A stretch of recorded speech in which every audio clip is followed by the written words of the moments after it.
gave me long life. تشكر. 谢谢. धन्यवाद. Me quitaste mi dolor de mi corazón. Köszönöm az éveket a családommal. Thank you. You saved my life.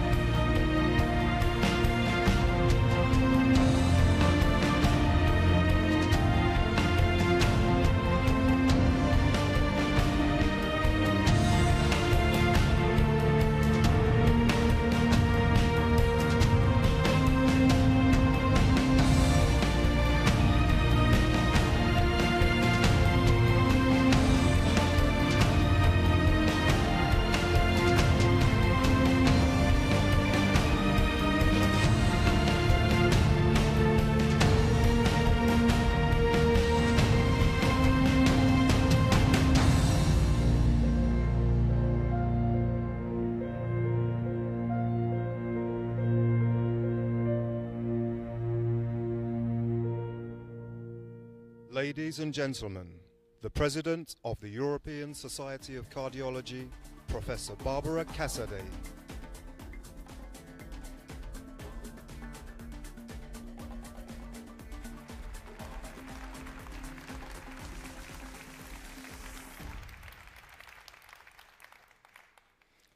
Thank you. That is a simple phrase that means so much, whether it comes from your patients, from your junior colleagues, from your senior colleagues, or in this case, from your professional society, welcoming your support and participation here in Paris. By being here, you demonstrate your enthusiasm for wanting to be at the forefront of cardiovascular science, for providing your patients with the best possible care. So on behalf of all of us at the ESC, do allow me to extend our most heartfelt thanks to you. It is here on occasion like this that we can reflect on what we have achieved and how far we've come. And we have so much to be proud of. Through extraordinary progress in discovery, innovation, and implementation, we have contributed to producing spectacular reductions in cardiovascular death. Just look at this graph and the decline in mortality rates in Western Europe since 1980. This is an amazing achievement that happened in my lifetime and inspired me to become a cardiologist. Indeed, since my day at medical schools, there has been unimaginable progress in the fight against cardiovascular disease. From thrombolysis to primary PCI, from effective LDL lowering to prevention of sudden death, treatment for heart failure, valvular disease. As you can see, the way we have been practicing cardiology has been radically transformed every 10 years. Now we have so much more to offer to our patients, both to save lives and to improve the quality of life. Yet, so much remains to be done. Cardiovascular disease is still the #1 killer in the world. In Europe, more people die each year from cardiovascular disease than from any other cause. More than 30% of all deaths. The vast majority is still due to ischemic heart disease and stroke. And perhaps the most striking and unexpected statistics, more than 3/4 of cardiovascular deaths today take place in low and middle-income countries. We know a lot about the causes of heart disease, and we have evidence-based treatment at our disposal. That is a privilege, but knowing is not enough. We must apply what we know, and we must fight the hidden enemies of complacency and disinformation, which prevent medical advances for reaching those most in need. Tragically, millions of people still have limited access to adequate health care around the world and in Europe. And millions still have their lives destroyed by heart disease. And as for cardiovascular risk factors, the battle is not over. tobacco remains a major problem. It still kills more than 8 million people a year. And yes, we have made some progress in part of Europe and in the US, but look beyond. About 80% of the 1.1 billion smokers worldwide now live in low and middle income countries. Obesity is on the rise, particularly in younger generation, and with it, growing rates of diabetes and hypertension. Also, let's not forget that many inherited and acquired forms of cardiovascular disease still have no effective treatment. In some countries, economical and political forces have turned a blind eye to inequalities and extremes in healthcare provision. And funding for research and drug development for cardiovascular disease is no longer a priority. Here is the number of cardiovascular drugs approved in Europe in 2017 compared with those for cancer. And here are the number of cardiovascular drugs that entered investigation in 2018. As you can see, the pipeline is drying. Why? Because payers, industry, and politicians have been conditioned to believe that the hope of a large gain for a handful of patients is more exciting than a moderate benefit for millions of people with cardiovascular disease. But this is not right. And unfortunately, these are not just empty fears. Together, these trends have a real impact on people. If you remember the graph I showed you at the beginning, here is the updated version, where you can see that premature death from cardiovascular disease is no longer falling. On the contrary, it's starting to edge back up. This must be a wake-up call for all of us. We have a duty to fight this trend, to become re-energized and refocused advocates, to flag inequalities and ensure prevention and treatment of cardiovascular disease is available to the largest possible number of people. We, in our countries and with the ESC, can make a difference. Together with our patients, we have a duty to be unrelenting in our calls towards a greater investment in cardiovascular disease and a renewed focus on drug development, innovation, and implementation. We need to work together to have real impact. Let's not forget that it is our duty also to inspire a young generation to engage in cardiovascular research and to excel. We, more than anyone, know what can be achieved in the battle against cardiovascular disease. We, as a community, have a track record on which to build. We have been successful. The ESC is passionate about supporting the education and inspiration of younger male and female cardiologists and scientists. Just join us in encouraging young trainees to fulfill their potential, to aim high. And there has never been a better time to be a researcher. Progress has not only blurred the boundaries between basic and clinical research, but also between medicine and physical sciences, genomics and drug discovery, deep learning and clinical practice. The opportunities at our disposal are now extraordinary. In fact, we already live in an era of our imagination, and as a community, we are on our prime. To quote Martin Luther King, our lives begin to end the day we become silent on things that matter. We owe it to our patients not to be silent. We owe it to ourselves to pursue what we know to be right. And there is too much at stake otherwise. The ESC is committed to making cardiovascular disease a greater global priority. And as a measure of this commitment, this year we have partnered with the World Heart Federation to hold this Congress, and the theme of which is global cardiovascular health. So allow me to introduce my friend and distinguished colleague, the President of the WHF, Professor Karen Sliwa. Karen.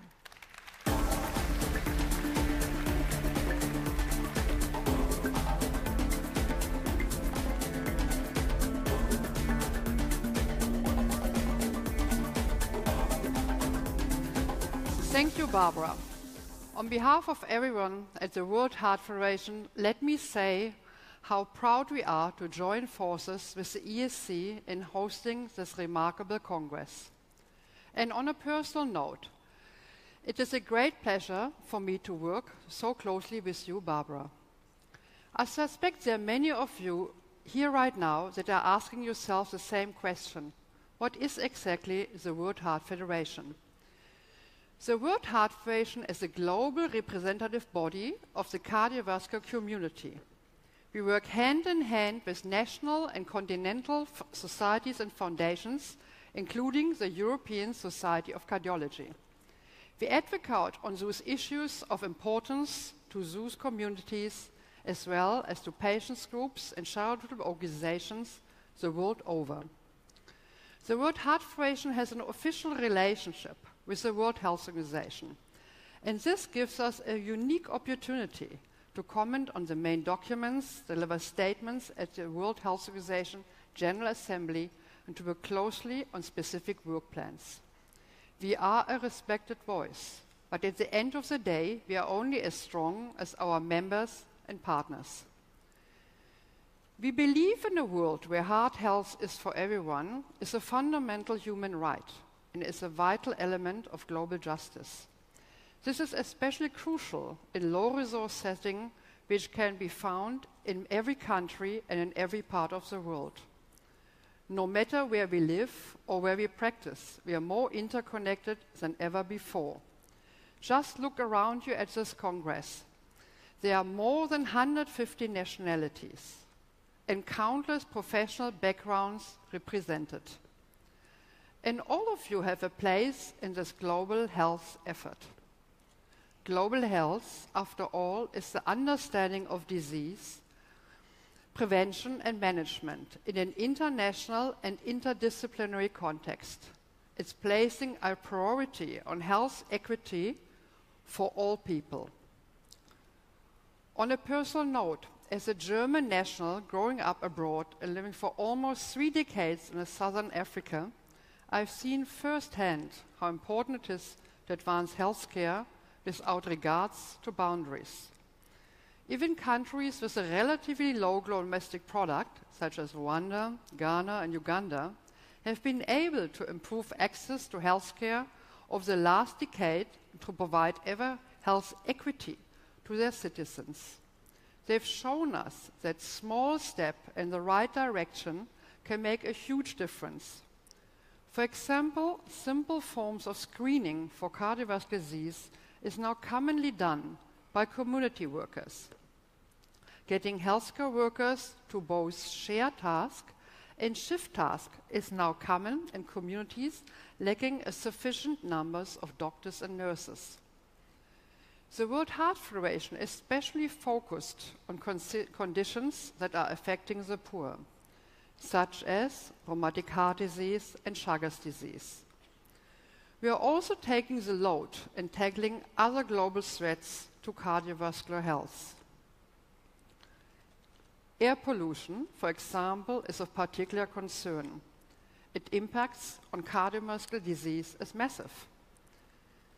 Every year, air pollution alone causes 1.4 million stroke deaths and 2.4 million heart disease deaths globally. The World Health Organization estimates that 9 out of 10 people breathe polluted air right now and live in places where the air quality exceeds the WHO guideline limits. So what can we do?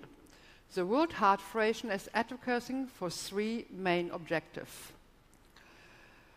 First, more research into air pollution and cardiovascular disease.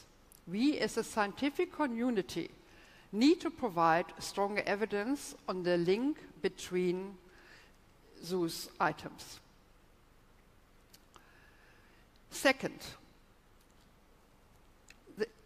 is to focus on the interconnection between the two conditions. And thirdly, we need to investigate from basic molecular mechanism to epidemiology. We want to see more cardiologists invited to collaborate with senior decision makers on national, regional, and global institutions. We want to make air pollution-related heart disease a priority, to promote healthy cities and more people walking or bicycling. Finally, we are raising awareness on these issues through World Heart Day.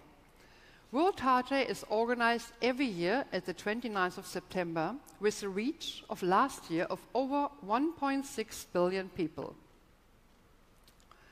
We as healthcare providers are potential champions to better access to and management of cardiovascular medicine. We know how to treat heart disease, but we cannot shy away from addressing its root causes, which are often complex. As doctors, we are uniquely placed to advocate on behalf of our patient. Throughout this Congress, you will have the opportunity to engage with those issues ranging from prevention to state-of-the-art treatments. By exchanging information and strategies at events like this, we are already taking the first step to creating a world in which heart health is a fundamental human right. Let's walk us the road together.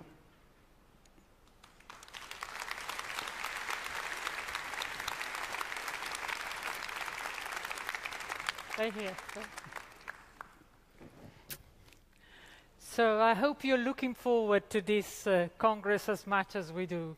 It's a fantastic event, and now you're going to have a preview from the two chairs of the program committee, Silvia Priori and Marco Roffi. Please, Silvia and Marco.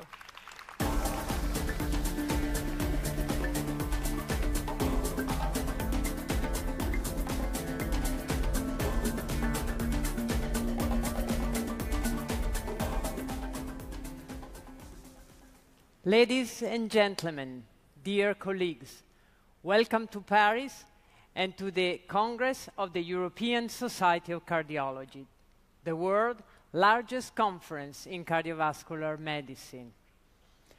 As you have heard, the spotlight of the Congress this year is global cardiovascular health. This title reflects the focus of the European Society of Cardiology to share knowledge amongst colleagues from all over the world and to promote cardiovascular health worldwide. In many ways, the word global perfectly matches the spirit of our society. Over the years, in fact, the ESC has widened its reach and is now partnering around the world with over 100 societies. Just at this Congress, we are welcoming delegates from more than 150 countries. This year in particular, we are proud to have a new record in the geographic distribution of abstract submissions. It's the participation of our members that we value most.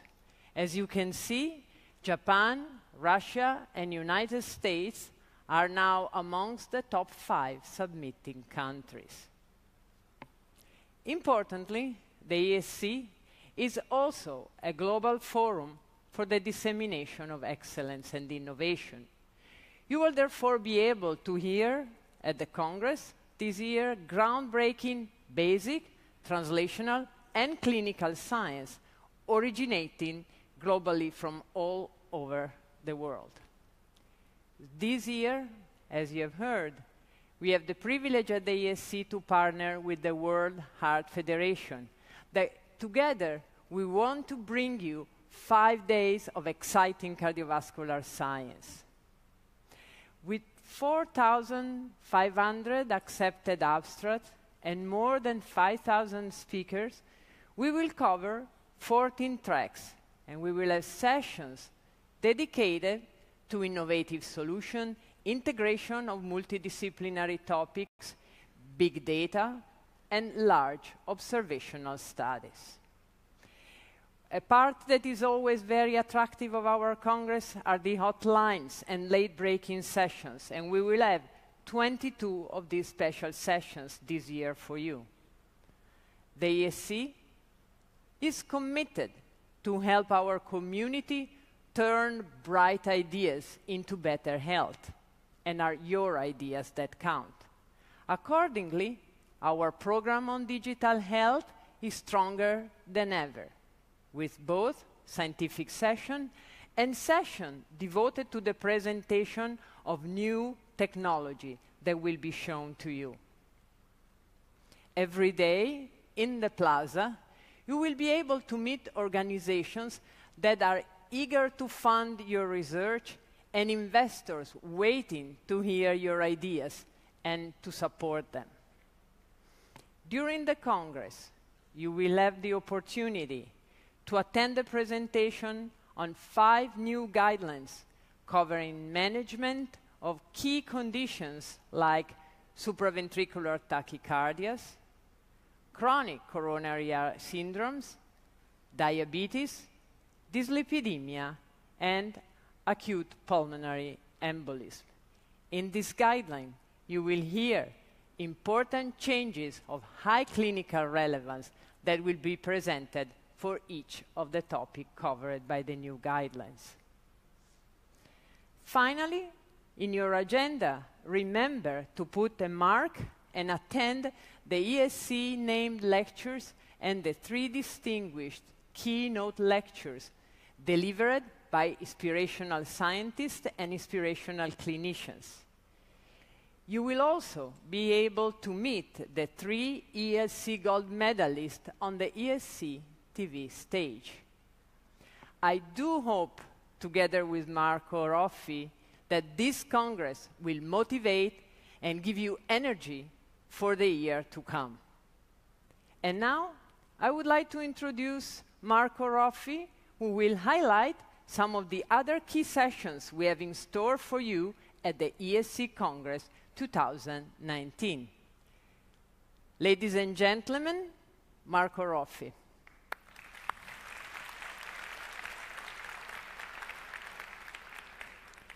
Thank you, Silvia.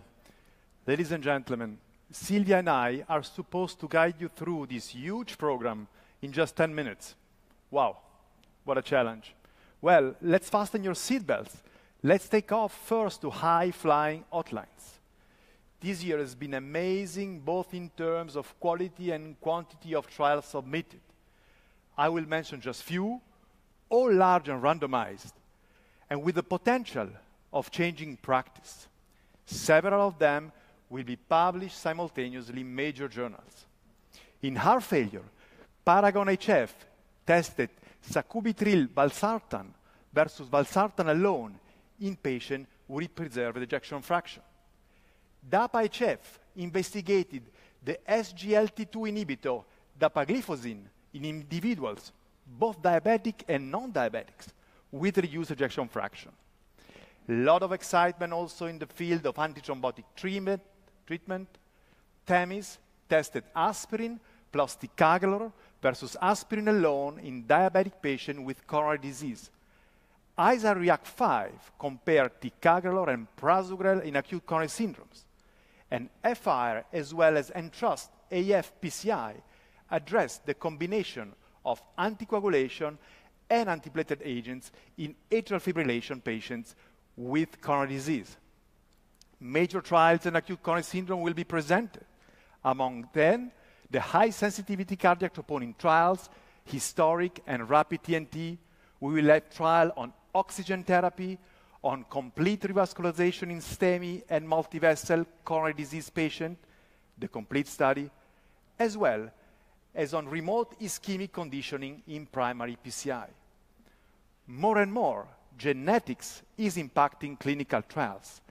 At the meeting, Popular Genetics will address genotype-guided P2Y12 inhibition in STEMI patient and a naturally randomized clinical trial from the UK Biobank will estimate the clinical benefit of prolonged exposure to the combination of lower LDL and lower systolic function, systolic blood pressure on lifetime and cardiovascular risk. In the prevention area, do not miss 2 community cluster randomized trials on cardiovascular risk factor control, HOPE4, and on the effect of salt substitution on blood pressure reduction and hypertension incidence. We are fortunate to have excellent trial updates, including the 2-year follow-up of MITRA-FR on percutaneous versus surgical treatment of secondary mitral regurgitation. We will have the 10-year follow-up of the SYNTAX study, randomizing patients to PCI versus CABG, and even the 16-year follow-up of DYNAMIC-2 on fibrinolytic therapy versus primary PCI in STEMI. High-quality registry will be released from the SWEETHEART on secondary prevention post-CABG and from SWEET-HF on ICD in a contemporary setting. The PURE investigators will present 2 novel analyses. These are just for starters to give you a taste of the late-breaking science in store for you in the coming days. Are you getting thrilled? Let's continue the ride. New features this year include the blockbuster from the young, session comprising the best abstract from young presenters and the controversies in cardiovascular medicine, a track focused on hot topic debates. New dedicated areas will be available for clinical case presentation, the case corners. Multiple activities have been expanded, such as the basic and translational science, the digital health, and the ESC Plaza programs. Do not worry, the core of the meeting is not changing. And on the slide, you will recognize some of the features you have appreciated in previous years, such as cardiology in 4 days, a track providing a refresher in all the most important aspects of clinical care. We really encourage you to stay until Wednesday and to attend the very popular Congress Condensed and ESC Congress highlight session. Don't forget to take advantage of the ESC app. And as you will not be able to attend all the session, go anytime to ESC 365 to have access to any ESC presentation. The Congress lives on all year long.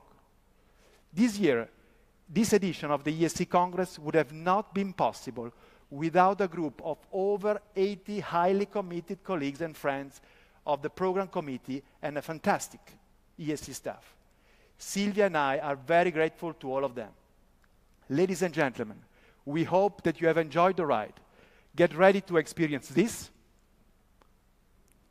and also this, hopefully. Above all, let's not miss the fantastic opportunity the meeting is giving us to build bridges among people in this world more and more divided. We are all here because we are passionate about cardiovascular medicine, patient care, and science. What a strong bond. Enjoy the Congress.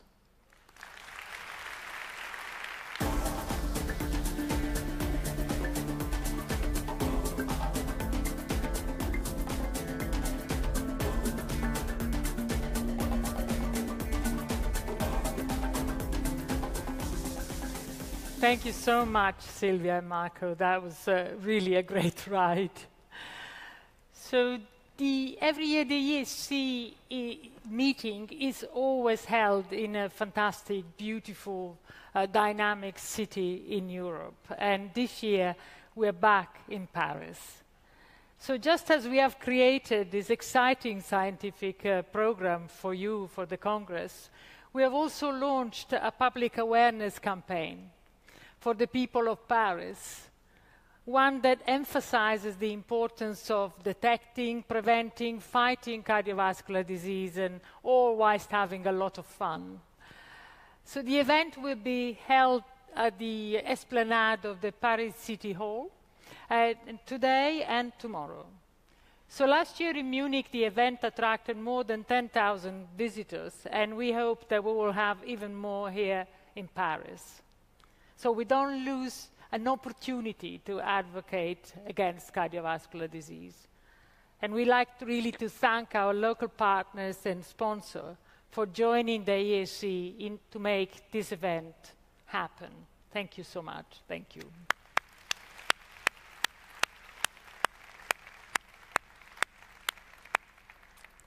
So, as cardiologists, we know the importance of rhythm and how it can tell us more than words sometimes. So let's take a few minutes to listen to the rhythm from around the world, from India, from Africa, and from South America, 3 internationally renowned percussionists.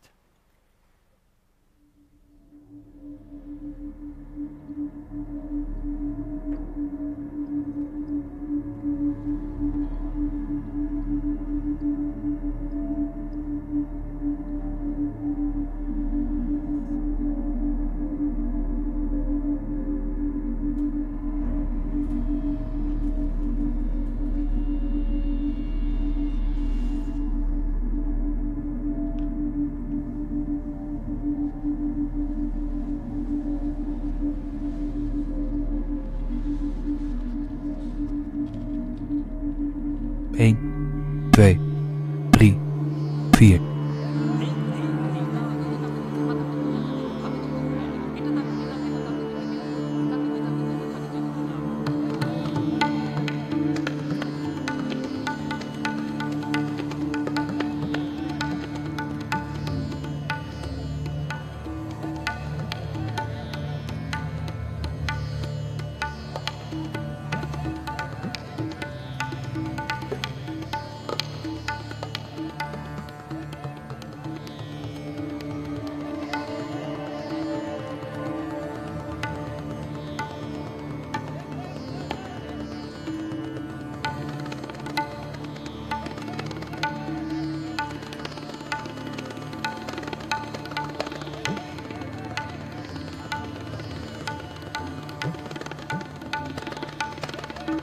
Eén, twee, drie, vier.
Eén, twee, drie, vier.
Eén, twee, drie, vier.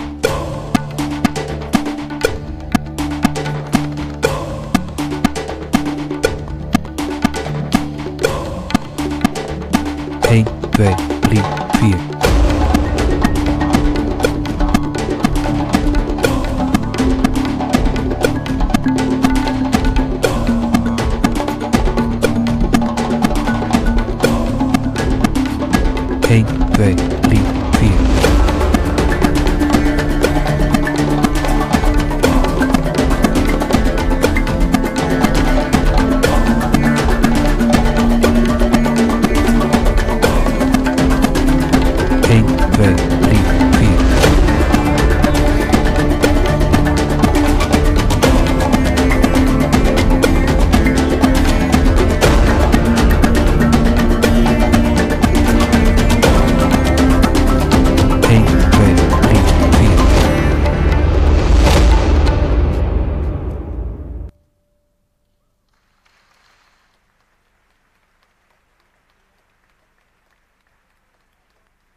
Thank you so much. That was fantastic. I'm amazed you're still sitting.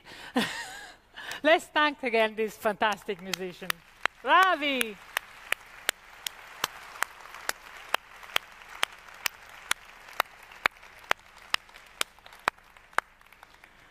So now we are on something really serious. As the ESC in the Congress, we really have the privilege of honoring individuals who have made an extraordinary contribution to our field.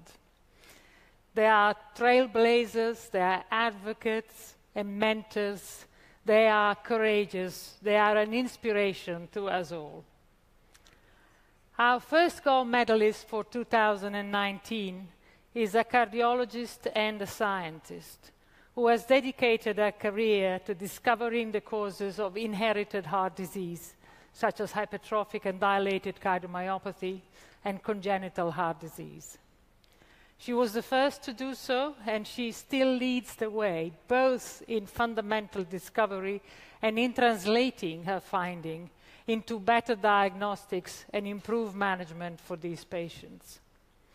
Dear colleagues, I'm delighted to announce Dr. Christine Simon, the Thomas W. Smith Professor of Medicine at Harvard University, as our first 2019 gold medalist.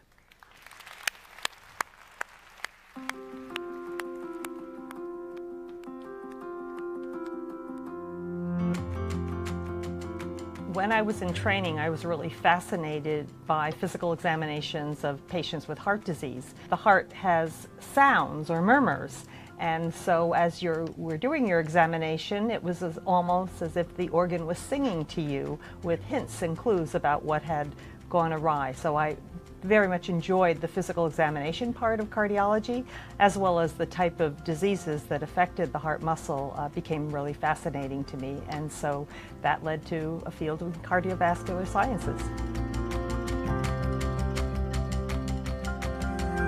Many fields capitalize on removal of tissues because of a malignancy, and that allows cells to be isolated and to be able to study in a dish. But that over the past 10 years has changed enormously, because with the advent of human pluripotent stem cells, we can now manipulate them so that we can make beating cardiomyocytes in a dish and have access to really where the focus of our investigations are. Science is a vast area and a discipline that no one can master in its entirety. But by working together with individuals who have complementary skills and ideas, one can, I think, make more progress, considerably more progress than you can alone. So I think the biggest thing that I've learned over my career is collaboration is not only far more productive than single solitary science, but it's also a whole lot more fun. I think the future is really going to come from whole genome sequencing and in knowledge of what the variance in all of us means in terms of our health today and our health in the future. And over time, as we really begin to understand the complexities of DNA sequences, I think we'll have the opportunity to see those individuals who are at risk for disease before they even manifest the clinical signs and symptoms of any condition, including heart disease. In short, what I'm saying is prevention is going to be, I think, the future of cardiovascular science, and it's going to really improve long-term outcomes.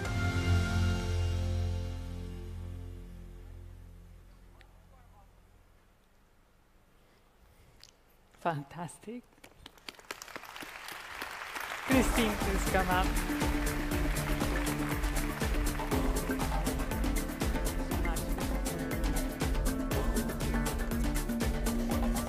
My pleasure to give the gold medal of the society. You can wear it. It has a ribbon. Oh, we'll take a picture with it.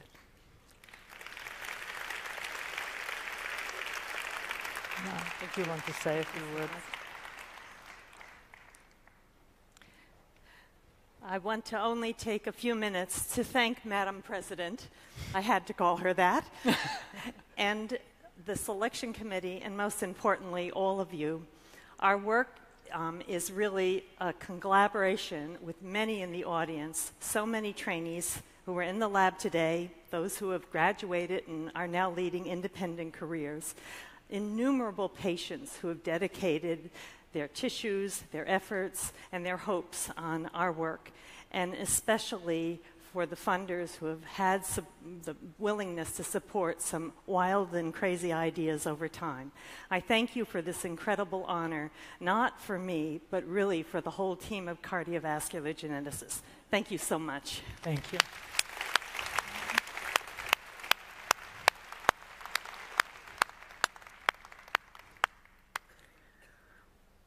Our next gold medalist discovered and developed the first cardiac-specific troponin assay, a discovery that has changed our understanding of myocardial injury and the definition of myocardial infarction. Vision, dedication, and persistence have allowed him to translate an initial laboratory finding into a diagnostic biomarker that has impacted the life of millions of patients. So, dear colleagues, I'm delighted to announce Professor Hugo Kattes, Chair of Cardiology and Chief of Internal Medicine at the University of Heidelberg, as our next 2019 gold medalist.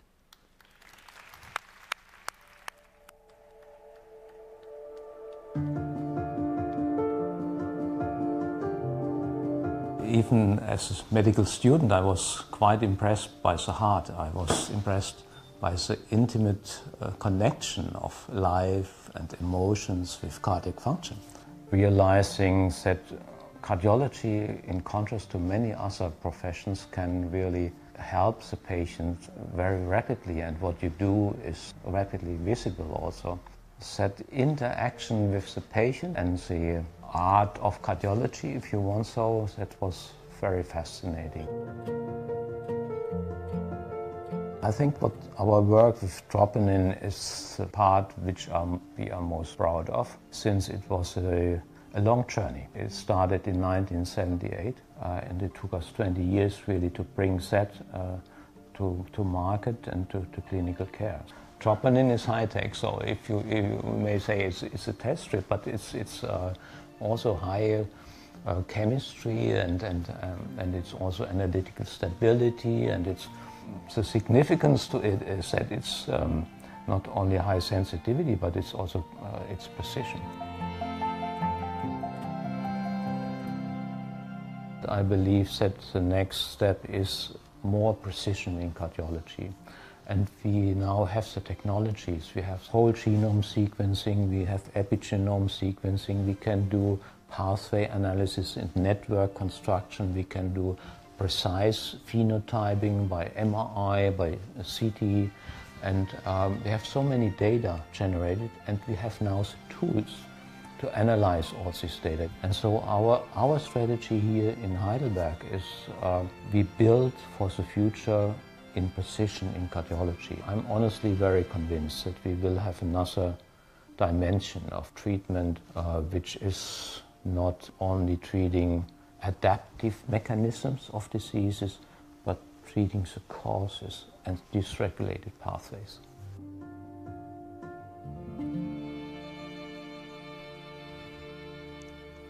Hugo, please come join me on the stage.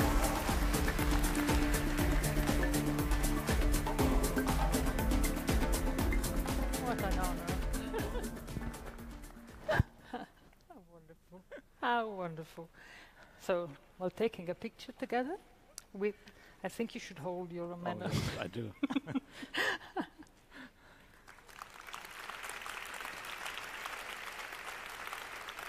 Now, do you want to say a few words? Thank you. I'll hold it for you. So, if I may also find a few words. Dear Barbara, dear friends and colleagues from the ESC, I'm very proud to receive this distinguished award, and it's a bit emotional as well. So it's a wonderful opportunity for me to thank many people. I want to thank my academic mentors. Both have died by now. Wolfgang Kübler, and Edgar Haber. I would like to thank the many co-workers in my group, to name Evangelos Giannitsis, just past pro toto. I would like to thank also our colleagues from Roche with whom we had that joint assay development. And most I would like to thank all the talented and dedicated clinical investigators which work to bring troponin to what it is today. And finally, I have to admit and also thank a bit my family, since it was not so easy always having a guy like me as a husband, and so at the end, again, I would like to thank you and the ESC. Thank you very much. Thank you.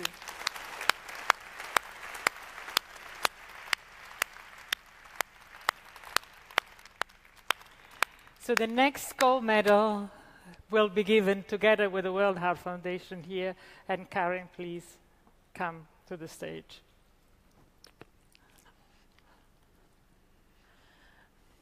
So our final gold medal goes to the current Chief Science and Medical Officer of the American Heart Association, an internationally renowned leader in clinical cardiologists. She's been involved in most of the practice changes trials in heart failure. She's also a great teacher, a mentor, and a powerful advocate, whose dedication resulted in heart failure and transplant cardiology becoming a certified subspecialty in the United States. Dear colleagues, Barbara and I are delighted to announce Dr. Mario Jessup as the third 2019 gold medalist.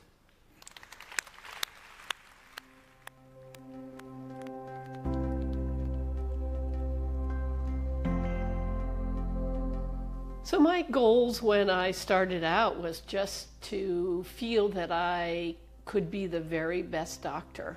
Oftentimes patients would say, "You look too young to be a doctor." I think they were also saying, "You look too female to be a doctor." Now patients never say that to me. I think patients are used to seeing women doctors, but also I'm not young anymore.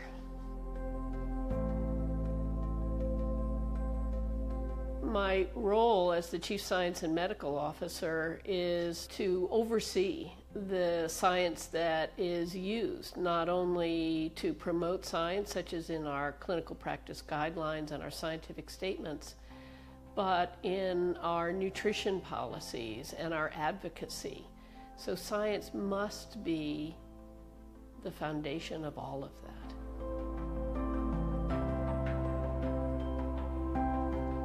I think my big break was when I was a fellow at the University of Pennsylvania. I was searching for an aspect of cardiology that captured my soul. And my chief at the time, Mark Josephson, suggested that I go visit Carl Weber. And I began to work with him, and he was incredibly generous to me. There's no question that I had to work really hard. And there's no question that there was some barriers because I was a woman. I think mentorship is invaluable, and in particular for women who are entering the field of cardiology or any field in medicine. I think women are asked to negotiate the difficulties of an academic life, and often they're asked to negotiate the challenges of being a wife and a mother and trying to balance that. And whereas I had great male mentors, there really weren't any women that were role models for me. So I feel really strongly about mentoring women that are coming into cardiology.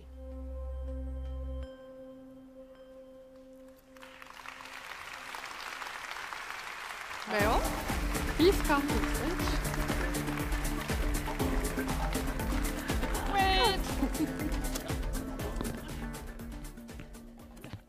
I was going to kiss you, yeah. I think we need to move in the limelight. Yeah.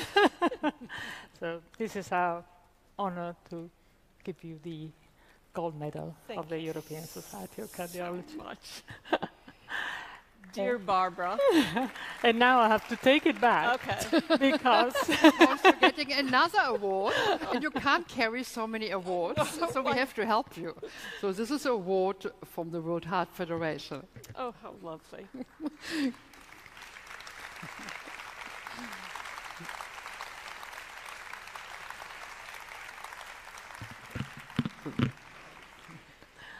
Okay, we are helping. Can we help you? And I'm sure you want to say a few words. Dear Barbara, Madam President, and dear Karen, Madam President, what a joy it is to say that and to recognize you. I am so extremely grateful for this very meaningful honor. It's been my pleasure and my delight to work alongside you and the ESC and the WHF for our shared mission. And I hope that as much as we were laughing together last night, that we can continue with your hard work to share the joy of what it is to be a cardiologist, a scientist, a teacher, a mentor, a mother, and a friend and colleague. So you've touched my heart. You've made me strong to keep fighting against the enemy, which is heart disease and stroke. And I thank you again most sincerely. Thank you. What should I do with this? We help you. I think we go. I help you now. Come, we go together.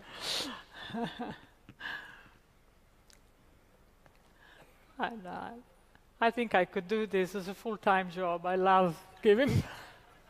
I love it. So I have more in store.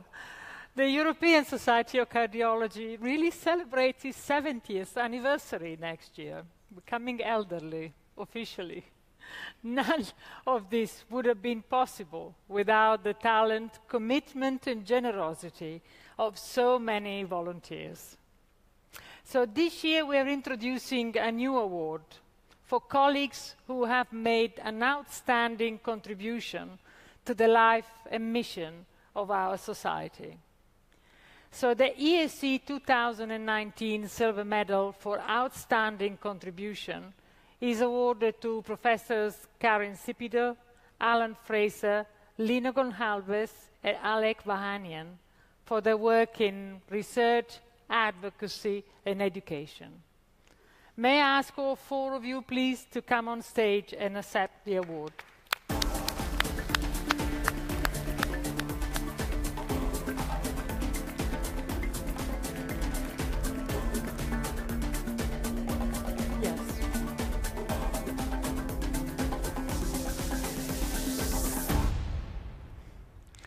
Thank you so much. This is for you and for years of service to the society. Thank you.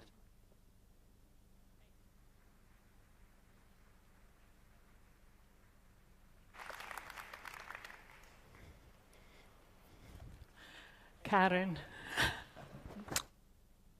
I know you are all already silver medal recipients, but this is a special one. Is to really let you know how much we have appreciated your work and friendship.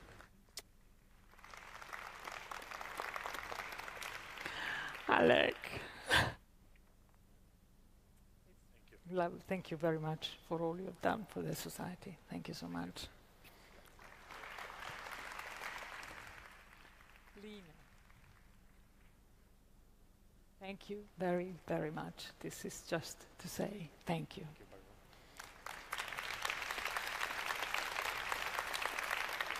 Okay, we have a photo all together. Yeah.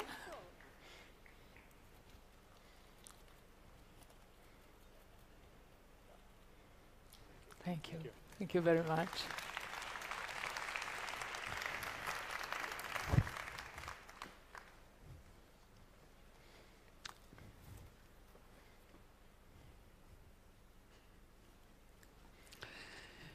The World Heart Federation also has his own distinguished awards. This year, the World Heart Foundation Lifetime Achievement Award goes to an outstanding cardiologist who served and led our community, first as the AHA president and subsequently as the World Heart Foundation president. He has contributed to the mission of the WHH for over 20 years. Dr. Sidney Smith, please come to the stage. The World Heart Foundation Advocacy Award in Cardiovascular Health goes to Dr. Rainer Rohr from Panama for achievement in tobacco control at the national, regional and global level. It's my great pleasure to invite Sidney Smith, and also who is here, and Rainer Rohr to join me on the stage and be presented with their awards.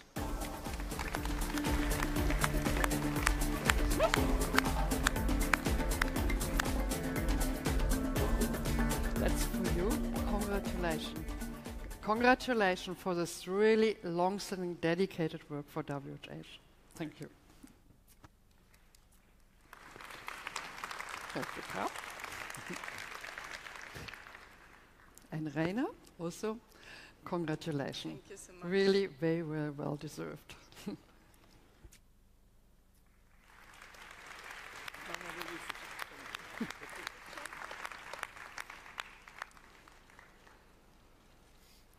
Thank you. Thank you. Good.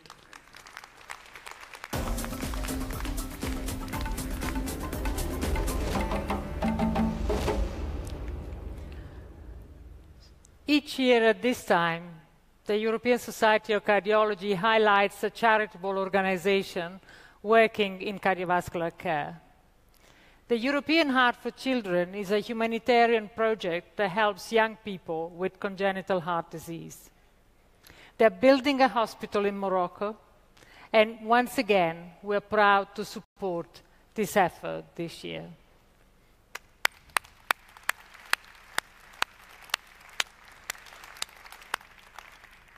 Well, you all know that the ESC takes great pride in the achievement and aspiration of the young community.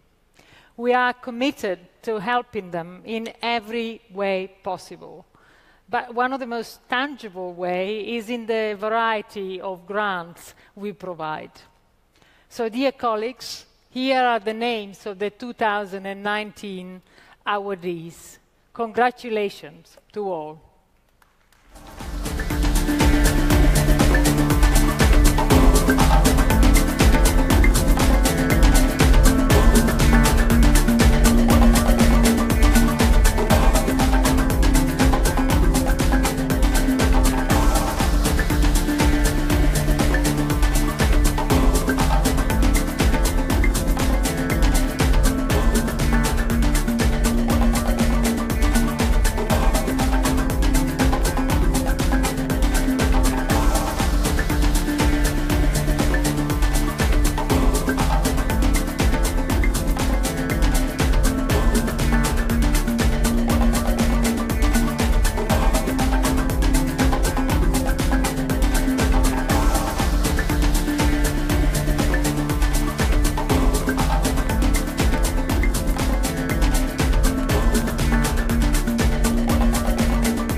As you can see, they're all already reaching for the stars.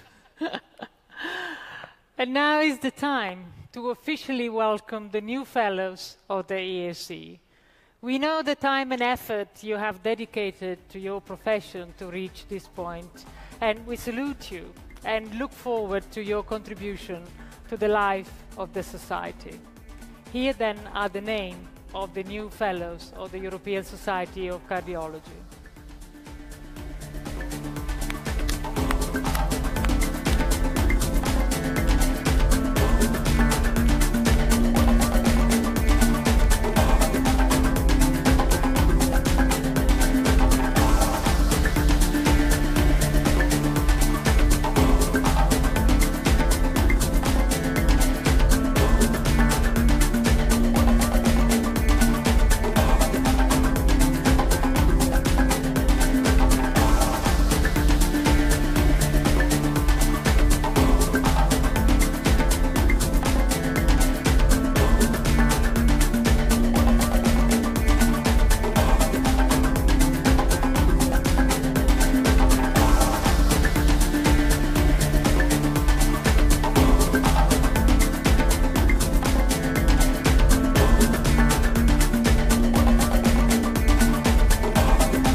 ask our new fellow to please stand and dance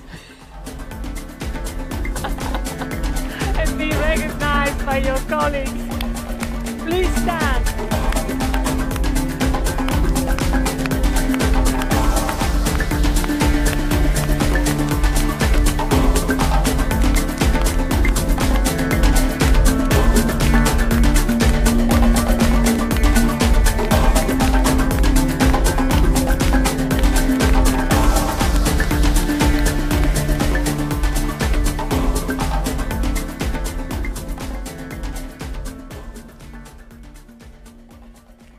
And now, it gives us immense pleasure to declare the ESC Congress 2019, together with the World Congress of Cardiology, our Congress, officially open.